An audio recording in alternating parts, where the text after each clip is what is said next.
Listen, Donald Trump and the people around him are incapable of maneuvering through any sort of media disaster or PR storm without making their situation much worse with every single step that they take. We've seen it time and time again, and it just happened today when Donald Trump decided to double down on this Arlington National Cemetery controversy that he's found himself in. I don't want to waste a single second of your time. Let's break down Donald Trump's meltdown, and let's break down some of the backlash that ensued after Donald Trump went on Fox News last night and gave a disastrous interview. All that I ask is that you leave a like on the video below and double check to make sure you're subscribed to the Mockler YouTube channel. So before we dig into this Arlington National Cemetery controversy that somehow keeps getting worse and worse every single day, I want to break down some of the backlash that Donald Trump saw online after his interview with Mark Levin last night. And something that we know about narcissists and sociopaths, people like Donald Trump, is that what they hate most in the world is being made fun of, is being made to look like a fool or the butt of the joke,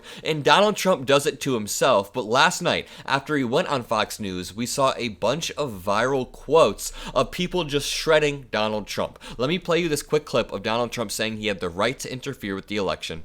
Whoever heard you get indicted for interfering with a presidential election where you have every right to do it?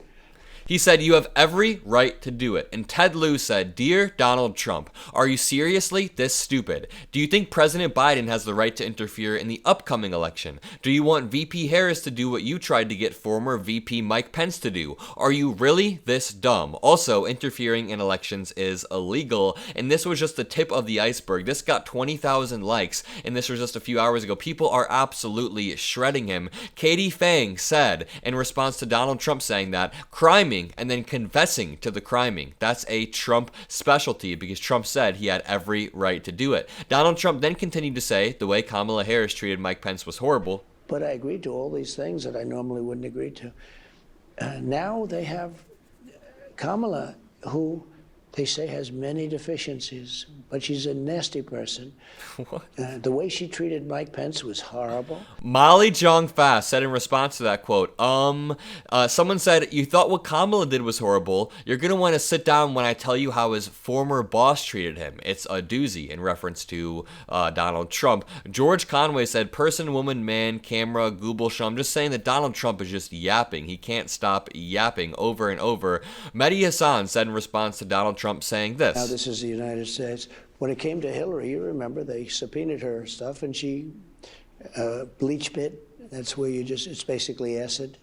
BleachBit is a computer program that deletes emails, but Donald Trump has been saying for years that it is some form of acid. And Mehdi Hassan said, "What's worse, that he moronically says an email deletion program is an acid because the name sounds acidic, or that he keeps saying it years after he has been publicly and repeatedly corrected on it. His brain is broken." Let me know in the comment section, which one do you think it's worse? I think it's worse that he just keeps saying it over and over, because it made me realize if I ever did get the chance to debate Donald Trump, it would be a nightmare. He's not somebody that you can actually engage with. He just keeps repeating stuff in the most deranged way, like he is a 120-year-old man who just says it over and over and over, in the same way that Mike Lindell does. Every time I engage with Mike Lindell, you can't actually break through. It's fruitless. So, I want to break down this J.D. Vance controversy that sparked another layer of this Arlington National Cemetery controversy that you guys are familiar with. One of Donald Trump's staffers tried to get into Section 60, where politicians, anybody, is federally prohibited from taking photographs, and when that Trump staffer was denied access, they reportedly assaulted a staffer at Arlington National Cemetery because everybody that works around Donald Trump is entitled. So this controversy started with Tulsi Gabbard posting a clip of her on CNN with Dana Bash. She said, "For those of you who missed my CNN interview last night," and J.D. Vance said, "Tulsi Gabbard, herself a veteran, tells the story of how Donald Trump went to Arlington to pay respects to the 13 families who died in the line of duty. Kamala Harris has done nothing for these families," J.D. Vance falsely claims. "Donald Trump showed up to grieve with them." First of all, I just want to say Tulsi Gabbard is a Russian asset. Even in 2020, Kamala Harris called this out, that she is a fake Democrat, and then a year or two later, she switches to a Republican and is now helping the Republican Party. Also, someone eviscerated J.D. Vance by saying, "Here's the photo of Trump grieving." Remember, J.D. Vance said Donald Trump showed up to grieve with them. Trump grieving apparently is him smiling with a thumbs up while everybody around him is smiling. Nobody else is holding a thumbs up, keep in mind. And that brings us to this story. The Trump campaign just released another video using the Arlington National Cemetery footage. Trump continues to use military graves in political ads after the family of a deceased soldier whose gravestone was in Donald Trump's video came out and said, hey, please don't post that video with our son's gravestone in the background. This article from MeidasTouch reads, Trump has released another campaign video using footage of Arlington National Cemetery. Trump has faced criticism for posting a photo smiling and giving a thumbs up over the graves of soldiers, releasing a TikTok video with Arlington National Cemetery footage set to a guitar track, and, according to the military, shoving a cemetery staff member attempting to ensure the Trump campaign's adherence to rules against campaigning at the cemetery. This brings me back to how I opened the video up. When I opened the video, I said every single time Trump's campaign and the people around him try to deal with some sort of media disaster, they make it much worse. Because I'm going to be charitable, I don't think it's Donald Trump posting these videos to TikTok. It's obviously his younger staffers.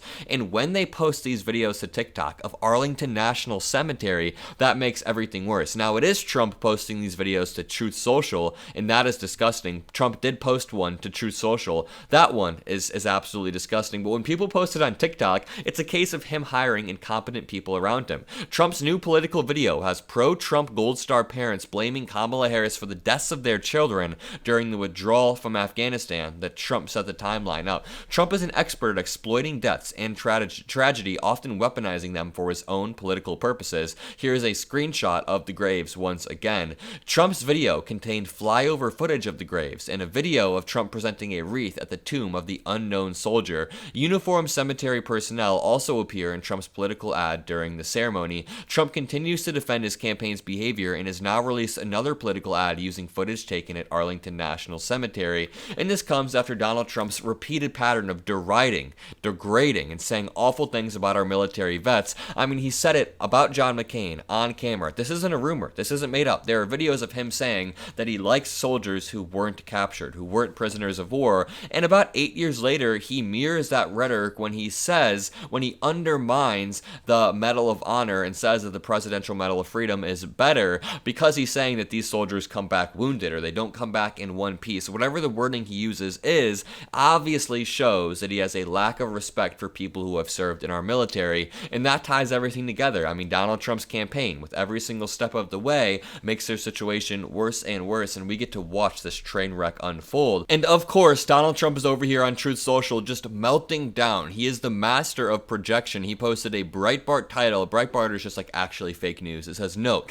Kamala closes an already disastrous week by trashing Gold Star families. I mean, it just doesn't make any sense. Donald Trump is the master of projection. I do want to say, if you live in or around Wisconsin, check the description below because you can meet me in Wisconsin while we register voters and mobilize people this election cycle. I always talk on this channel about how we actually need to do on-the-ground activism, and now you have the opportunity to join me in Wisconsin to knock on doors. The link is in the description. Early October. Peace out.